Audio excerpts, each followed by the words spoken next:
मेरी सभी बड़ी बिंदियों को मेरा सादर प्रणाम। मैं अंजलि वाजपेयी आज फिर से एक नए अतिथि को लेकर आपके सम्मुख यहाँ पर प्रस्तुत हूँ। जैसा कि आप सब परिचित हैं, बड़ी बिंदी हर सप्ताह आपके लिए एक रत्न ढूंढ कर लाता है, जिससे आप रूबरू होते हैं, उसकी यात्रा समझते हैं, उसके संघर्ष जानते हैं और उससे बहुत कुछ सीखते समझते हैं। तो आज उसी क्रम में मैं आपके सम्मुख यहाँ पर लेकर आई हूँ सीमा रजौरिया मैम को। ये अशोकनगर एमपी से बिलोंग करती हैं, थिएटर आर्टिस्ट हैं और इप्टा से भी जुड़ी हुई हैं। सबसे रुचिकर बात मुझे मैम के बारे में ये लगी कि हम आजकल अपनी अपनी चीजों से जुड़े हुए हैं, पर मैम बच्चों के लिए रंगमंच चलाती हैं, उन्हें सिखाती हैं, उसकी क्या बारीकियां हैं उन्हें समझाती हैं। तो आज हमारा विषय भी यही है कि बाल सहभागिता रंगमंच पर क्या है, इसके बारे में हम बात करें। तो आइए इनसे जुड़ते हैं और इनसे बहुत कुछ सीखते समझते हैं। मैम, आपका बहुत स्वागत है बड़ी बिंदी के इस मंच पर। धन्यवाद आपको। मेरी आवाज आ रही है? जी जी, बिल्कुल स्पष्ट। हाँ। सबसे पहले मैं धन्यवाद देना चाहूंगी बड़ी मिंदी मंच से जुड़े हुए समस्त सहयोगी साथियों को, विभा रानी दीदी को और अंजलि जी आपको, जिनके कोशिश और जिनके प्रयास से मैं आप लोगों के समक्ष रंग कर्म के ऊपर, बच्चों के रंग कर्म के ऊपर बातचीत करने के लिए उपस्थित हूँ। मैम, सबसे पहले, इससे पहले कि बहुत सारे प्रश्न है मेरे पास आपके लिए, पर मैं सबसे पहले जानना चाहूंगी कि रंगमंच से आपकी शुरुआत कैसे हुई? क्या बचपन से ही शुरुआत हुई थी या कैसे आपकी रुचि इस ओर आई? इस क्रम में कुछ बताएं।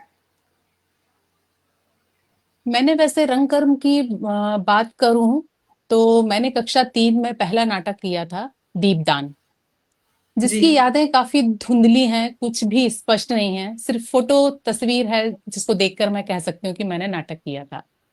कक्षा 7 में जब मैं थोड़ी बड़ी हुई तो मैंने एक नाटक किया जिसका नाम था ग्रेजुएट नो वैकेंसी। उस समय जी। भी नाटक की कुछ बारीकियां या एबीसीडी का कुछ ज्ञान नहीं था, बस ये पता था कि नाटक होता है और उसमें कलाकार काम करते हैं, मंच पर जाके हम अभिनय करते हैं और बस उसकी एक कहानी होती है, बस इतना ही कुछ था। इसके बाद मैंने खुद भोपाल में भारत भवन में कुछ नाटक देखे जब मैं ग्रेजुएशन कर रही थी उस समय। और इसके बाद मैंने जब वापस मैं पीजी कर रही थी उस समय हमारे शहर में हरिओम राजौरिया और इनके साथी इप्टा की स्थापना कर चुके थे और करीब 8-10 नाटक ये लोग खेल भी चुके थे। परंतु जब अशोकनगर इकाई ने कबीरा खड़ा बाजार में नाटक को उठाया तो उसमें उनको स्त्री पात्र की जरूरत महसूस हुई, तो उन्होंने मुझसे संपर्क साधा, तो मैंने उसमें अभिनय करने के लिए हाँ कर दिया। तो इप्टा से शुरुआत मेरी 1992 में हुई। नाटक था कबीरा खड़ा बाजार में, जिसमें पात्रों की संख्या थी 35 और इसकी नाटक की अवधि थी करीब 2.5 घंटा। इतने लंबे नाटक को आज के समय यदि हम सोचें, विचार करें तो हमें बहुत मुश्किल लगती है, परंतु उस समय कोई ज्यादा नॉलेज नहीं थी, कोई ज्ञान नहीं था, तो एकदम मतलब एकदम एक फ्लो में आके बोल दिया और कर भी लिया। हालांकि उसकी बहुत सारी जो बारीकियां थी, कमियां थी, बाद में नाटक करने के बाद मुझे पता चली। और कुल मिला के मैं इस तरह से 90 से 92 से मैंने इप्टा ज्वाइन की और मेरी ढंग से रंग कर्म से जुड़ाव तभी से शुरू हुआ। मैम, आपने कहा आपने अपना पहला रंग कर्म, जो पहला नाटक खेला था, वो शायद आपने कहा तीसरी कक्षा थी।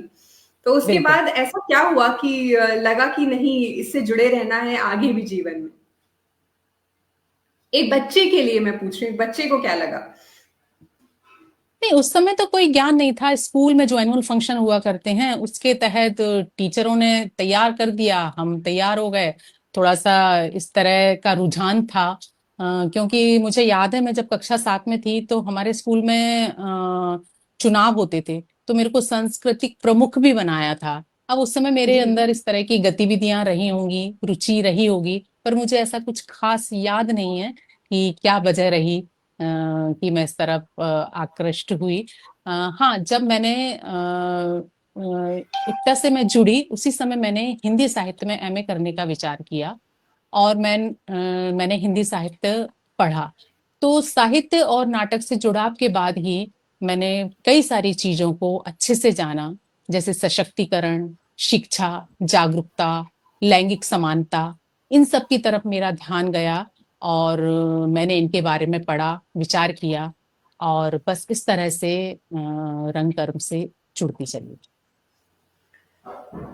एक अपने विषय पर आने से पहले एक प्रश्न मैं आपसे पूछना चाहूंगी इसके बारे में कि जब हमारी रुचि जाती है रंग कर्म में, हम थिएटर को ले लें, अगर थिएटर में रुचि जाती है तो कुछ मैं देखती हूँ कि एक ये बड़ी नॉर्मल सी बात है कि उसी वक्त आपका ध्यान आकृष्ट होता है साहित्य की ओर, क्योंकि बड़ी ही एक महीन लाइन है साहित्य और थिएटर में। जो साहित्य पढ़ता है वो थिएटर में भी जानने और समझने की कोशिश करता है, जो थिएटर कर रहा है वो साहित्य भी पढ़ता है। तो इन दोनों का एक दूसरे पर किस तरह का प्रभाव है, आप इस पे कुछ कहना चाहेंगी? देखिए, कहा जाता है ना कि साहित्य ही समाज का दर्पण है।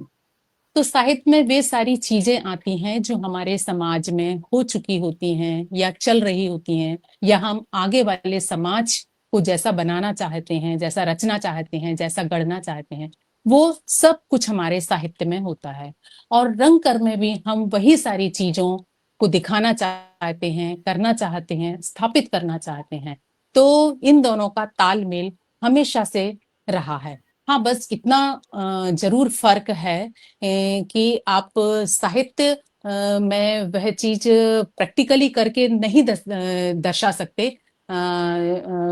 बल्कि रंगमंच में आप उसको प्रैक्टिकली दर्शकों के सामने प्रस्तुत भी कर सकते हैं। जी। जबकि साइंस के और विज्ञान के बारे में हम कहें तो हमारे आज के समय के महत्वपूर्ण कवि हैं कुमार अंबुज। वो अपनी आर्ट गैलरी में एक कहानी है, उसमें कहते भी हैं कि हम गणित में एक जैसे सवालों के साथ उत्तीर्ण होते हैं और कला में हम अलग अलग सवालों के साथ भी उत्तीर्ण होते हैं।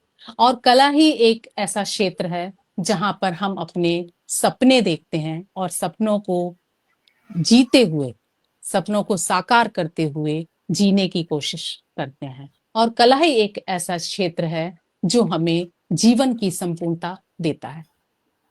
बिल्कुल ठीक कह रही है मैम। कला एक तरह से कह सकते हैं हम बहुआयामी रंगों का संगम है। सारी कलाएं इसमें आकर कहीं ना कहीं जुड़ जाती हैं। बिल्कुल। आते हैं हम अपने विषय पर मैम, और मैं जानना चाहूंगी कि जब हम बच्चों की बात करते हैं तो पहले तो मैं ये जानना चाहूंगी कि किस आयु वर्ग के बच्चों से को जब हम थिएटर सिखाने की बात करते हैं तो कहाँ से बच्चे किस आयु वर्ग से जुड़ सकते हैं? वैसे तो बच्चे शुरुआत से जुड़ सकते हैं, जब बच्चा बोलना, बैठना, बात करना सीखता है तब से ही रंगमंच से उसका जुड़ाव शुरू हो जाता है।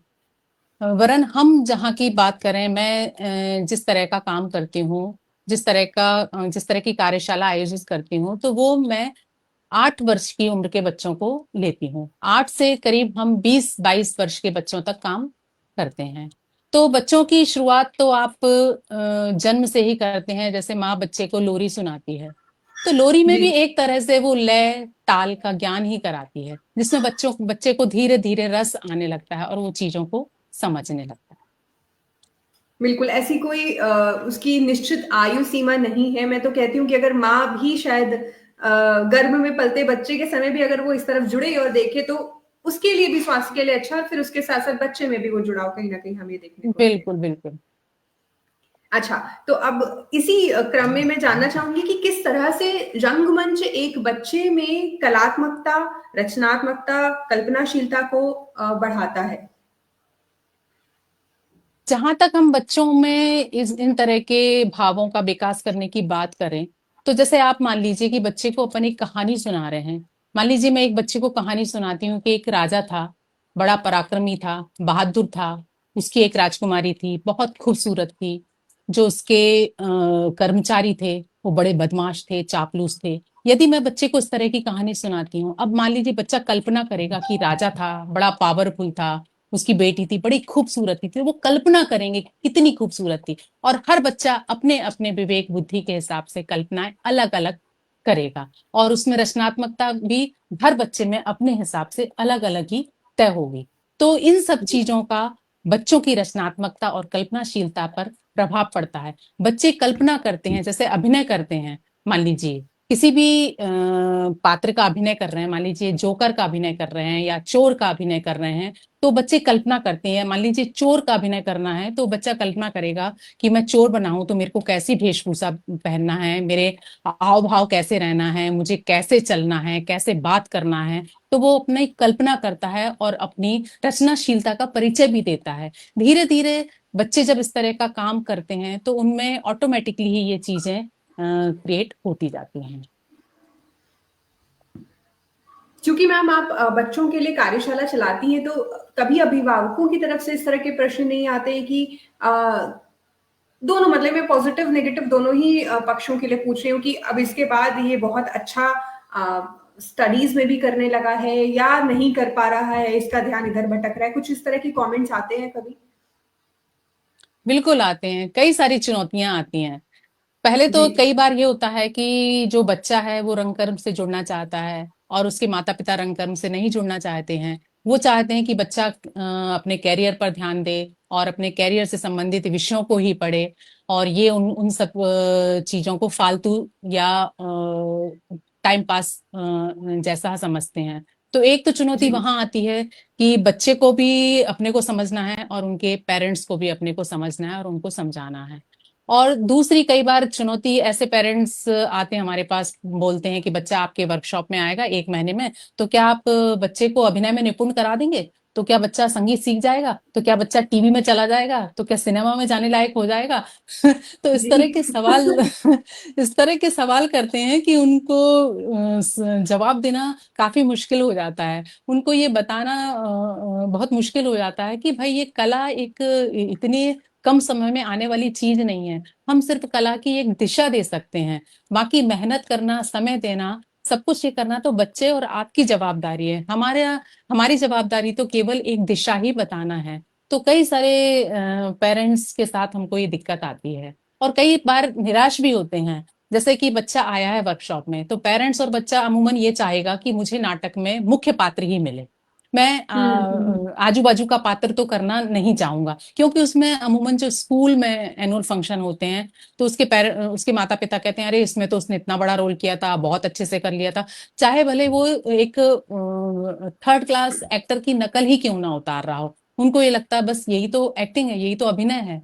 तो इस तरह की चीजें कई बार आती हैं, परेशान भी करती हैं, चलता है। बिल्कुल, बिल्कुल। अ, आजकल के टाइम में हम देखते हैं कि हम पब्लिक स्पीकिंग का बहुत ज़ोर है, और लोग आजकल हम देखते हैं तरह-तरह की वर्कशॉप्स चला रहे हैं, ना केवल बच्चों के लिए इवन बड़ों के लिए भी, कि इस तरह की वर्कशॉप चलाई जाती है जहाँ लोगों को पब्लिक स्पीकिंग की स्किल्स दी जाएँ। तो मैं उदाहरण के साथ आपसे समझना चाहूँगी कि कोई इस तरह का बच्चा आया हो, अंतर्मुखी रहा हो और बाद में वो ऐसे खुल के आया हो थिएटर करने के बाद, कुछ इस तरह के उदाहरण आपने अपने समक्ष देखे हैं, पाएँ? अगर कुछ ऐसा है तो हमसे साझा करें। हाँ, कई सारे उदाहरण हैं। एक बच्चे का मुझे याद आता है, जब वो आया हमारे वर्कशॉप में, तो हम वर्कशॉप में कई सारी क्लासेस लेते हैं, तो उसमें एक डायरी लेखन की क्लास भी चलाते हैं। उसमें हम बच्चे को रोज एक पेज लिख के आने के लिए बोलते हैं कि आप आपके अंदर जो भी चल रहा है या आपके घर में, परिवार में, समाज में जो आपको अच्छा लगता है, बुरा लगता है, जो आपको अपील करता है, आप वो लिख के लाइए। तो एक लड़का जी। था, तो वो पहले दिन लिख के लाता है कि मुझे लड़कियों से बात करने में बड़ी दिक्कत होती है, बड़ी शर्म महसूस होती है, मैं बात नहीं कर पाता। क्या और जब उम्र वो रही होगी 25, मैम इस बच्चे की? क्या उम्र होगी? वो उसकी करीब रही होगी 16-17 साल।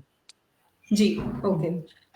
और जब वो 25 दिन बाद जब वो नाटक में काम करता है तो लड़कियों के साथ क्या लाजवाब काम करता है, कि मतलब देखते ही बनती है कि उसने 25 दिन में अपने आप को इतना एक्सप्लोर किया, इतना डेवलप किया, इतना परिवर्तित किया, कि क्या कहने।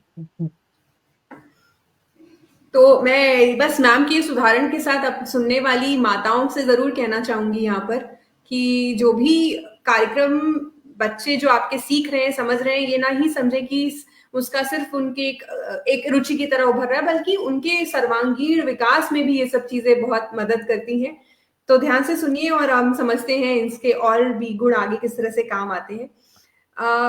एक ये भी मैं हम जानना चाहूंगी कि अगर जो एक शिक्षा बच्चे की चल रही, जो एक रेगुलर स्टडीज वो ले रहा है, उसमें किस तरह से हेल्प मिलती है? उसकी स्टडीज किस तरह से इम्प्रूव होती हैं जब कोई बच्चा रंगमंच कर रहा है? देखिए, रंगमंच चूंकि एक बहुत सारी विधाओं को मिला के बनाया हुआ एक तरह से तत्व है। इसमें बहुत सारी विधाएं शामिल हैं। हम जब नाटक की बात करते हैं तो उसमें स्क्रिप्ट राइटिंग भी आ जाती है, अभिनय भी आ जाता है, नृत्य भी आता है, ताल आती है, रिदम आती है, प्रकाश व्यवस्था है, भाव भंगिमा है, रूप सज्जा है। इतनी सारी चीजें आती हैं और इसके साथ सबसे बड़ी बात है सामूहिकता, कि बच्चा सामूहिकता में रह के काम करने की ताकत को समझता है, उसमें माहिर होता है। और जब कोई भी बच्चा सामूहिकता में रह के काम करता करता है तो त्याग, समर्पण, बलिदान, इस सब की भावनाएं उसमें लगातार आती हैं। और यदि इस तरह की स्किल आपकी पर्सनैलिटी में आ जाती हैं तो निश्चित ही आप चाहे कोर्स की पढ़ाई कर रहे हों या इतर कोई चीजें कर रहे हों तो वो सब चीजें उस पर काम करेंगी। यदि बच्चा नाटक में आगे होता है या रंग कर्म से जुड़ता है तो वो सवाल करना सीखेगा, अपनी जिम्मेदारियां लेना सीखेगा और अपने कर्तव्यों को पूरा करना सीखेगा। तो जब ये स्किल सीखेगा तो निश्चित रूप से वो जो पढ़ाई कर रहा है या अपना करियर में जो भी काम कर रहा है तो उसमें सहभागी तो होंगी ही होंगी। अच्छा मैम, एक प्रश्न फिर से मैं आपकी यात्रा पे आके पूछती हूँ कि जब आपने रंगमंच एक तरह से वर्कशॉप चलाना शुरू किया, कार्यशाला शुरू करी, तो बच्चों के लिए कैसे आया मन में कि बच्चों के लिए ही शुरू करना है या किशोरों के लिए शुरू करना है, किशोर किशोरियों के लिए? मैं 1992 में जुड़ी और 1992 से 98 तक हम लोग बड़े लोग, परिपक्व लोग ही थिएटर कर रहे थे अशोकनगर में, इप्टा में। जी। 1998 में हमारे दो साथी जबलपुर में एक आवासीय रंगशाला हो रही थी 1 महीने की, उसमें गए। तो वहां से जब वापस लौटे तो उन्होंने अपने अनुभव शेयर किए। वहां से वो कई सारे लोकगीत सीख के आए, लोक नृत्य सीख के आए, बहुत सारे थिएटर गेम सीख के आए। तो जब उन्होंने अपने अनुभव शेयर किए तो हमारी इकाई ने भी सोचा कि क्यों ना हम भी इस तरह के शिविर का आयोजन करें और हमारे बाद की पीढ़ी को हम तैयार करें। तो हमने 98 में इस बाल रंग शिविर की शुरुआत करी और तब से हम अभी तक इसको लगातार करते आ रहे हैं। हाँ, कोविड के समय कुछ समय हमारा बंद रहा और इस साल हमने 18वीं कार्यशाला आयोजित की थी। और करीब दो और तीसरी बार जब हम कार्यशाला कर रहे थे तो अमूमन शहर के सारे स्कूलों के इतने सारे बच्चे हमारे पास थे कि हमको गेस्ट हाउस में बकायदा उनका 2 और 3 दिन साक्षात्कार लेके उनको सिलेक्ट करना पड़ा। तो अमूमन हमारे बहुत पास बच्चे बहुत आते हैं, परंतु जितने बच्चों को हम संभाल सकते हैं, हमारे ग्रुप जी। में जितने साथी हैं और जितने बच्चों को हम ठीक से सिखा सिखा सकते हैं, हम उतने ही बच्चों को अपने शिविर में शामिल कर। मैम, अभी आपने ये भी हमें बताया कि पहले आप जो वयस्क हैं वही किया करते थे रंगमंच, और फिर बाद में बच्चों के साथ इस तरह से थॉट आया शुरू किया। तो ये एक छोटी सी बात समझना चाहेंगे हम आपके जरिए, वो ये कि एक मोटा माटी क्या अंतर है एक वयस्क जब थिएटर कर रहे हैं और जब एक बच्चे कर रहे हैं, तो किस तरह का अंतर देखने को मिलता है? देखिए, जब वयस्क थिएटर कर रहा है तो वो अपनी समझदारी के साथ, अपनी बौद्धिकता के साथ उसमें आया है और वो उस चीज के महत्व को समझता है, उसका मूल्यांकन कर सकता है ठीक से। परंतु जब हम बच्चों के लिए रंगमंच कर रहे हैं तो हमें बच्चों की मनोदशा को समझना पड़ेगा, उनके पारिवारिक सामाजिक परिवेश को समझना पड़ेगा, बच्चे के मन के भीतर घुसना पड़ेगा, बच्चों का दोस्त बनना पड़ेगा, उनका हमदर्द बनना पड़ेगा और बच्चों को उन उसका मूल्य भी समझाना पड़ेगा। तो बच्चों के लिए जब हम रंग कर्म करते हैं तो हमारे अंदर बहुत बड़ी जिम्मेदारी होती है, क्योंकि बिल्कुल। बच्चों का मन इतना साफ और इतना कोमल होता है कि उन्हें बहुत छोटी छोटी चीजें परेशान करती हैं। हमारी छोटी सी गलती या हमारी छोटी सी अराजकता, या हम कहें हमारी छोटी सी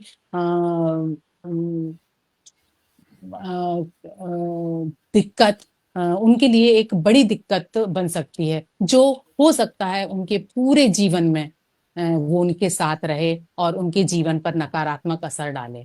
तो बच्चों के लिए जब हम काम कर रहे होते हैं तो हमको बहुत जिम्मेदारी और सहानुभूतिपूर्ण रवैया करने का समय होता है।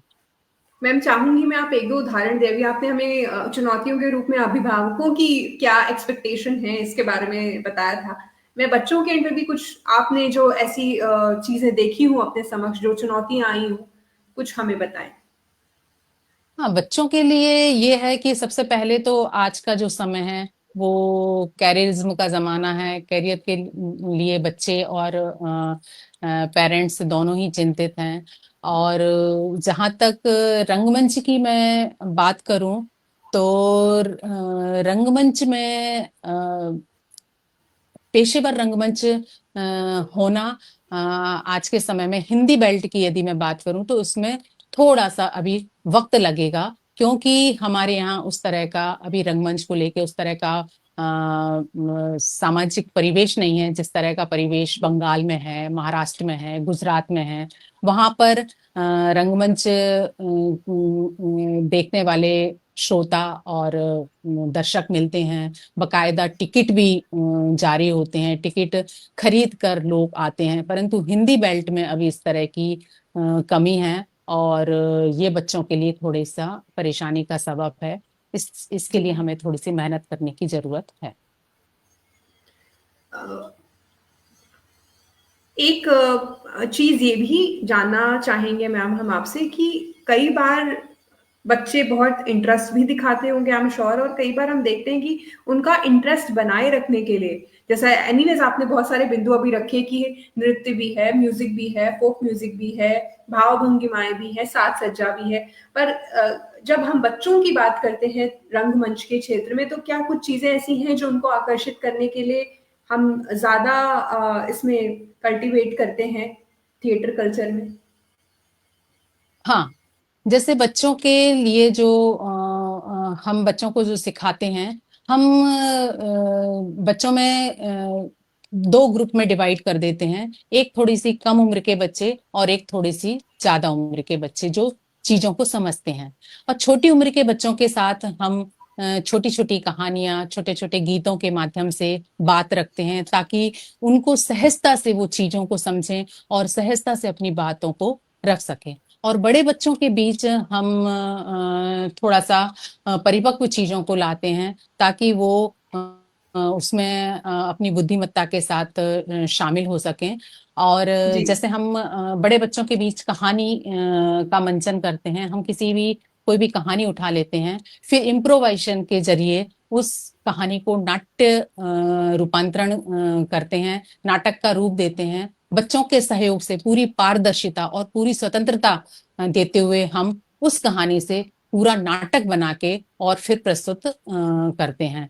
अब जैसे हम लोग कबीर के गीत भी गाते हैं, बच्चों को संगीत भी सिखाते हैं। कई सारे बच्चे ऐसे आते हैं जो सिर्फ रिदम पर ही काम करना चाहते हैं। कुछ बच्चे ऐसे आते हैं जो सिर्फ वोकल में ही इंटरेस्टेड होते हैं, जो सिर्फ गीत ही गाना चाहते हैं। तो बच्चे वहां पर कई अपनी रुचि दिखाते हैं, वहां पर फिट हो जाते हैं, तो वो संगीत का काम देते हैं। कई सारे बच्चों को बैक स्टेज काम करना अच्छा लगता है, तो मंच के पीछे की चीजों को संभालते हैं और उसमें अपना योगदान देते हैं। तो बच्चों की अलग अलग कैटेगरीज होती हैं अपनी अपनी रुचि के हिसाब से, तो बच्चे उसमें फिट बैठते हैं। इसके अलावा हम बच्चों को नृत्य, नाटक, संगीत, ये सब चीजें तो सिखाते ही हैं। इसके अलावा हम एक महत्वपूर्ण सत्र अपने शिविर में, अपने वर्कशॉप में आयोजित करते हैं, जिसका नाम हम लोगों ने रखा है वैचारिक सत्र। उसमें हम बच्चों से अपने विचारों का आदान प्रदान करते हैं। इसमें हम कुछ विषय रखते हैं, जैसे प्रदूषण है, लैंगिक समानता है, सहिष्णुता है, सांप्रदायिकता है, जातिवाद है, अंधविश्वास है। तो इन सब चीजों पर बच्चों से खुली बातचीत करते हैं, उनके अंदर के मन के जाले साफ करने की कोशिश करते हैं, साइंटिफिक टेम्परामेंट पर बात करते हैं और उनसे अपने अनुभव शेयर करने की बात करते हैं। तो इस तरह के काम हम करते हैं और इसको ज्यादा महत्व देते हैं बजाय नाटक सिखाने के। हमारी ये कोशिश रहती है कि हम मंच पर जो हम नाटक बच्चों को सिखाएं वो भले ही थोड़ा सा कमतर हो जाए, कमजोर हो जाए, परंतु जो बच्चे हैं उनका विचार है, जो वैचारिक दृष्टिकोण उनका सुदृढ़ हो, सहज हो और एक अच्छे समाज की स्थापना में काम करने के योग्य बच्चा बने, ऐसी विचारधारा उनमें पनपे, ऐसी हमारी कोशिश रहती है। बहुत बहुत सुंदर बात मैम। और मुझे तो लगता है कि जितना मैं आपसे अभी तक सुन और समझ पाई हूँ और जितनी मेरी समझ है कि थिएटर के थ्रू बच्चा ना केवल खुलता है, अपनी बात को बेहतर समझा पाने की भी शक्ति, उसमें कम्युनिकेशन ले पाना, इनपुट और आउटपुट दोनों तरह से उसका ज्यादा बेहतर होता है और दिमाग भी खुलता है, कलात्मकता भी उसकी बढ़ती है। अभी आपने हमें बताया कि अभी इतने सारे बच्चों का, अभी कुछ दिनों पहले आपने बताया कि रहा कि कई स्कूल जुड़े और कई स्कूलों के बच्चे आए और उनका रहना भी, आप सब व्यवस्थाएं देखनी पड़ी। तो उसके चलते क्या कभी आपको ऐसा लगा कि रंगमंच को शिक्षा का भी कहीं ना कहीं हिस्सा होना चाहिए, ऐसी जरूरत महसूस हुई? हाँ, रंगमंच को शिक्षा का हिस्सा तो जरूर ही होना चाहिए, और अब तो पाठ्यक्रम में भी शामिल कर दिया गया है, क्योंकि रंगमंच है वो हमें मानवता सिखाता है, एकता सिखाता है, सहिष्णुता सिखाता है, कर्तव्य निष्ठा सिखाता है, आत्मविश्वास हमें लाता है। तो इस तरह की चीजें जब पाठ्यक्रम में होंगी और बच्चे को जरूरी कर दिया जाएगा सीखना, और स्कूल मैनेजमेंट को सिखाना जरूरी कर दिया जाएगा, तो निश्चित तौर पर उस पर बहुत अच्छा काम होगा। और मैं तो ये भी चाहूंगी कि रंगमंच के साथ साथ संगीत और शरीर विज्ञान, इन दो विषयों का भी पाठ्यक्रम में समावेश होना चाहिए, ऐसा मेरा सोचना है। जी मैम। अभी हम जानना चाहेंगे कि कोई कोई ऐसी बात हमें बताएं कि किसी किशोर किशोर या किशोरी ने कुछ ऐसा भाव, कोई ऐसी बात कही हो, कोई ऐसा उदाहरण आपके सामने रखा हो जिससे कहीं ना कहीं आपका भी दृष्टिकोण बदला हो या अ, और विकसित हुआ हो। कोई ऐसा उदाहरण हमारे सम्मुख रखना चाहेंगे? हाँ, कई बार बच्चे सवाल उठाते हैं जिनके जवाब देना थोड़ा मुश्किल हो जाते हैं। जैसे अभी वर्कशॉप में एक लड़की पूछती अचानक से कि आंटी, हमारे पापा पूछ रहे थे कि आपको नाटक करने से क्या बेनिफिट होता है। तो एकदम बेनिफिट शब्द पर मेरा दिमाग चकराया कि कभी हमने तो इस तरह की चीजों पर विचार ही नहीं किया, और ऐसा सोचा भी नहीं कि कभी हमको इस तरह का जवाब भी किसी को देना पड़ सकता है। तो फिर इस सवाल का जवाब मैंने उसको दिया, और मुझे सोचने पर मजबूर होना पड़ा कि हमको इस तरह के लिए तैयार रहना पड़ेगा, ताकि बच्चों को या उनके अभिभावकों को हम इस तरह की संतुष्टि दिला सकें। अब जैसे मैंने उस बच्ची को समझाया कि अब आप ये नहीं कह सकते कि ये फूल क्यों खिला है, या ये झरना क्यों बह रहा है, ये झरना नहीं बहता या फूल नहीं खिलता तो कायनात में क्या कमी हो जाती। तो ऐसा है कि हर अच्छी चीज का अपना महत्व होता है, अपनी अपना मूल्य होता है, और उसका कहीं ना कहीं तक मानव जीवन में सहयोग होता है। हर अच्छी चीज का आपके जीवन पर सकारात्मक प्रभाव पड़ता है, और हर बुरी चीज का आपके जीवन पर नकारात्मक प्रभाव पड़ता है, भले ही हम उसे परिभाषित कर ना पाए कि हमारे जीवन पर इस चीज का क्या प्रभाव पड़ रहा है। तो ऐसा कई बार हो जाता है कि हम चीजों को समझा नहीं पाते, और समझाना थोड़ा सा मुश्किल हो जाता। मैम, संस्था का नाम जानना चाहेंगे हम आपसे, जो जो आप चलाते हैं अशोक नगर में। IPTA, Indian people theatre association, इसका हिंदी में नाम है भारतीय जन नाट्य मंच। इसकी स्थापना 1943 में हुई थी, और तब से अब तक ये चल रही है। पूरा राष्ट्रीय स्तर पर इसका लेखा जोखा होता है, राष्ट्रीय सम्मेलन होते हैं, राज्य स्तरीय सम्मेलन होते हैं। अभी हमारे राष्ट्रीय अध्यक्ष हैं प्रसन्ना जी, एनएसजीएन है। जी। इप्टा तो बहुत फेमस नाम है, जो थोड़ा भी जुड़ा है रंगमंच से उसने ये शब्द, ये नाम जरूर सुना होगा, I am sure about it. तो मैम, आप बिल्कुल। ये भी, आपके जरिए क्या हम ये अपने दर्शकों को बता सकते हैं कि जो भी जिस शहर में जुड़ा है वहां पर, हर लगभग बड़े शहरों में तो इसका मुख्यालय, इसका ऑफिस जरूर होगा? हाँ हाँ हाँ, अधिकतर शहरों में है। तो वो मुझसे कांटेक्ट कर सकते हैं। वो जिस शहर से जुड़ना चाहेंगे या जिसके आसपास के लोगों से जुड़ना चाहेंगे, मैं उनका कांटेक्ट नंबर उनको शेयर कर दूंगी। जी जरूर मैम, धन्यवाद। एक और बात मैम, वो ये जानना चाहेंगे हम आपसे कि जो बच्चे रंगमंच कर रहे हैं उनका पेशेवर रंगमंच से जुड़ना कितना सही या गलत है, और कब ऐसा कर किया जाना चाहिए, किस आयु में? पेशेवर रंगकर्म से जुड़ना बच्चों के लिए कहीं से कहीं तक हम कह सकते हैं कि मायने रखता है। यदि बच्चे को रुचि है उसमें तो बच्चा इससे जुड़ सकता है। जैसे हमारे शिविरों में भी जो बच्चे आते हैं, कई सारे बच्चे नाटक की पढ़ाई कर रहे हैं और कई सारे बच्चे यहाँ से जब विभिन्न यूनिवर्सिटी में जाते हैं और अपने सांस्कृतिक मूल्यों को वहाँ स्थापित करते हैं तो बड़ा अच्छा लगता है, बड़ी खुशी होती है। और हमारा एक साथी है अनुपम तिवारी, जो हैदराबाद यूनिवर्सिटी से जो नाटक में एमए किया है और अभी मुंबई में सिनेमा में काम करने की कोशिश कर रहा है। और अभी फिलहाल उसको हॉलीवुड की एक फिल्म में भी काम मिला है जिस फिल्म का नाम है लास्ट डेज। तो उसमें भी उसको काम मिला है। और बच्चा पेशेवर रंग कर्म अपना सकता है।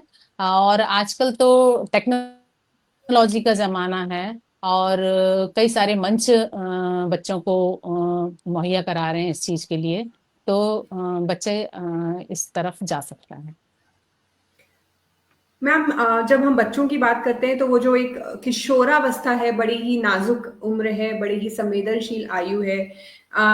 सबका अपना अपना स्वभाव है, कुछ अंतर्मुखी हैं, कुछ बहिर्मुखी बच्चे होते हैं, कुछ बहुत आसानी से खुल जाते हैं, कुछ खुलने में थोड़ा समय लेते हैं। अभी आपने भी हमें एक उदाहरण दिया। पर जो बच्चे बहुत ही इंट्रोवर्ट हैं, मैं मानती हूँ कि कुछ अभिभावक शायद उनको इसलिए भी लेके आते होंगे कि वो एक खुले अपनी बात थोड़ी बेहतर रूप से कह पाए। तो उनमें विश्वास जगाने के लिए या उनमें आत्मविश्वास भरने के लिए अ, किस तरह की एक्टिविटीज की जाती हैं? कुछ गेम्स होते हैं, क्या होता है? अगर आप थोड़ा हमें कुछ बताएं इस बारे में। हाँ, कई सारे थिएटर गेम हैं जो इस तरह की चीजों को बच्चों को खोलने का, उनके मन को, उनकी जड़ता को समाप्त करने का काम करते हैं। बहुत सारे थिएटर गेम हम बच्चों के बीच कराते हैं जिसमें बच्चा पहले तो बड़ा मतलब सहम सहम के उसमें आता है, घुसता है। फिर जब वो फैमिलियर हो जाता है उन चीजों से तो फिर वो इजी वे में वो सब चीजें करने लगता है। और जो मैंने बताया कि जो सामूहिकता है, जब बच्चा पहले दिन शिविर में आता है तो वो अपना नाम बताने में भी संकोच करता है, अपना परिचय देने में भी संकोच करता है। और जब दूसरा दिन तीसरा दिन होता है, जब वो साथ में गाता है, बजाता है, थिएटर गेम करता है, एक्टिविटीज करता है, इम्प्रोवाइजेशन करता है और बहुत सारे थिएटर गेम खेलता है। और जब अपनी बात एक पूर्ण आत्मविश्वास के साथ रखना सीखता है तो उसका मन धीरे धीरे खुलता चला जाता है। और कब वो एकदम सहज हो जाता है और धीरे धीरे उसको खुद को भी नहीं पता चलता कि वो इतना धीरे धीरे कैसे कैसे खुलता चला गया। मैम, आखिरी के 3 प्रश्न हैं। एक प्रश्न वयस्कों के लिए है और 2 प्रश्न आपकी यात्रा से ही जुड़े हुए हैं।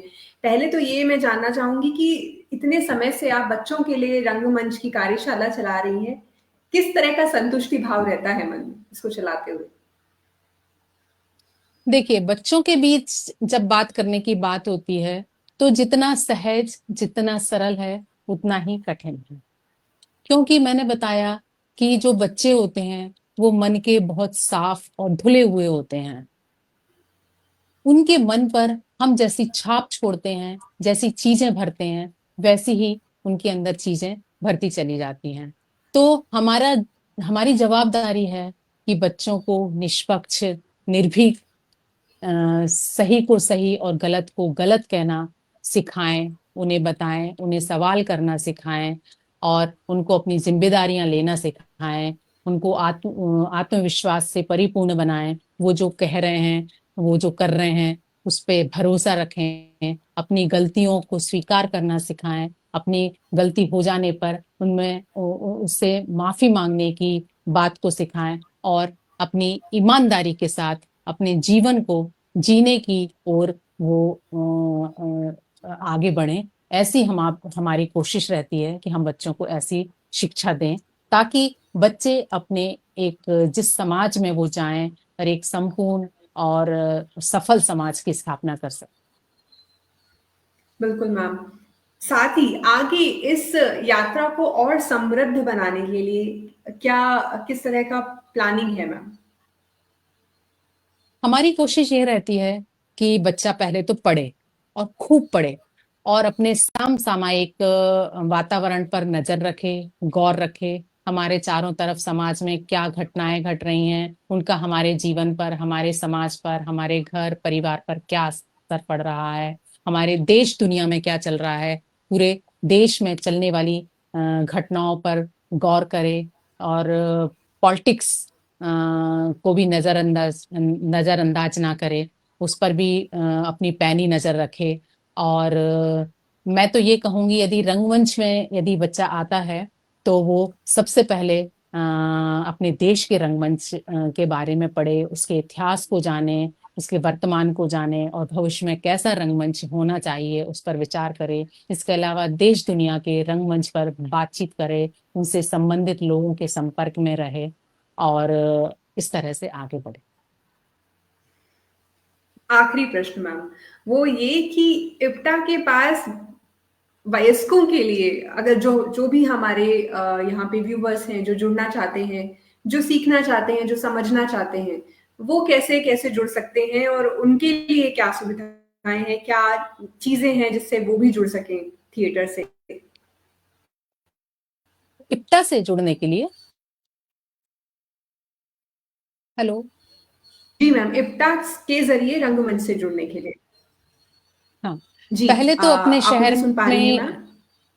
जी, पहले तो अपने शहर में ही कोशिश कीजिए, पता कीजिए कि इप्टा की इकाई है या नहीं है। यदि है तो आप स्थानीय इकाई से जुड़ जाइए, तो वहां पर आपको चीजें उपलब्ध हो जाएंगी। और यदि स्थानीय स्तर पर इकाई नहीं है तो आप मुझसे संपर्क कर सकते हैं या हमारे पदाधिकारी हैं, राष्ट्रीय स्तर के पदाधिकारी हैं या राजकीय स्तर के पदाधिकारी हैं, आप उनसे संपर्क कर सकते हैं। तो वो आपको उस तरह का साहित्य या इप्टा की जो गतिविधियां कहाँ कहाँ किस किस शहर में क्या क्या गतिविधियां हो रही हैं, उनकी पत्रिकाएं छपती हैं, स्मारिकाएं छपती हैं, तो आप उनके जरिए इस चीज से जुड़ सकते हैं। एक प्रश्न और मैम, लालच नहीं खो पाती क्योंकि हम साहित्य की भी यहाँ पर बात कर रहे हैं, तो चलते चलते ये आपसे और जानना चाहूंगी कि जो लोग साहित्य और रंगमंच से अभी नए नए जुड़े हैं, कुछ ऐसे रिकमेंडेशंस हम आप हमें बताएं, कुछ किताबें जो आपको लगता है कि उन्हें जरूर पढ़नी चाहिए।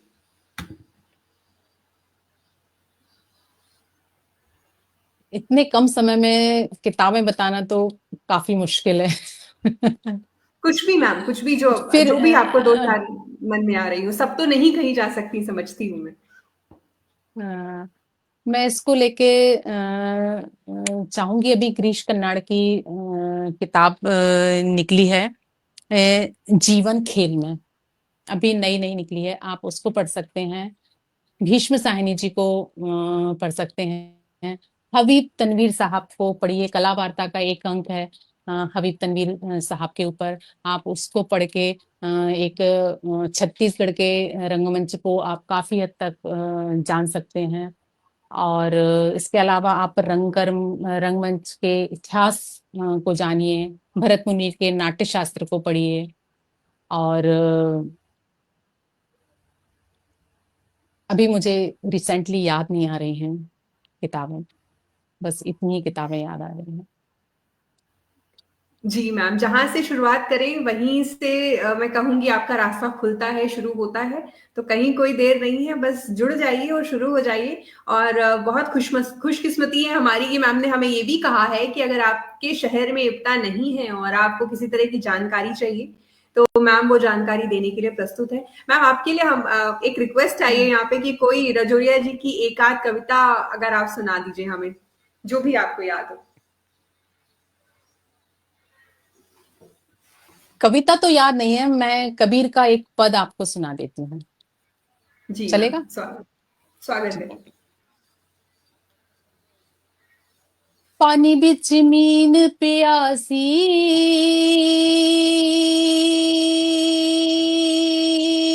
मोहे सुन सुन आबे हासी मोहे सुन सुन आबे हासी पानी बिच मीन प्यासी मोहे सुन सुन आबे हासी मोहे सुन सुन आबे हासी घर में बस तू नजर नहीं आवत घर में बस तू नजर नहीं आवत घर में बस तू नजर नहीं आवत घर में बस तू नजर नहीं आवत बन बन फिरते उदासी मोहे सुन सुन आबे हासी मोहे सुन सुन आबे हासी पानी बिच मीन प्यासी मोहे सुन सुन आबे हासी मोहे सुन सुन आबे हासी मोहे सुन सुन आबे हासी। धन्यवाद। बहुत बहुत धन्यवाद मैम, बहुत सार्थक चर्चा रही। हमने बहुत कम समय में आपसे बहुत कुछ सीखा, समझा, जाना। और मैं ये विश्वास रखती हूँ कि यहाँ पर जो भी हमारे व्यूवर्स आपसे जुड़े हैं, आपको सुन रहे हैं, वो इस ओर ध्यान देंगे, वो अपने जीवन में भी इससे कहीं ना कहीं जोड़ेंगे, बल्कि मैं कहूँगी अपने बच्चों में भी रंगमंच की के प्रति रुझान लाएंगे, उनको भी जोड़ना चाहेंगे। क्योंकि जितना मैं आपसे सुन और समझ पाई कि हर तरह से आपके जीवन को कहीं ना कहीं सार्थकता देता है ये। और फिर से बहुत बहुत धन्यवाद मैम इतना समय देने के लिए, और आप हमारे लिए बड़ी बिंदी मंच को इतना भी समय बहुत निकालने बहुत के लिए। धन्यवाद। बड़ी बिंदी मंच को भी बहुत बहुत धन्यवाद। हालांकि मेरे से कुछ त्रुटियां हुई होंगी तो उसे नजरअंदाज करने की कोशिश करें। धन्यवाद आपको।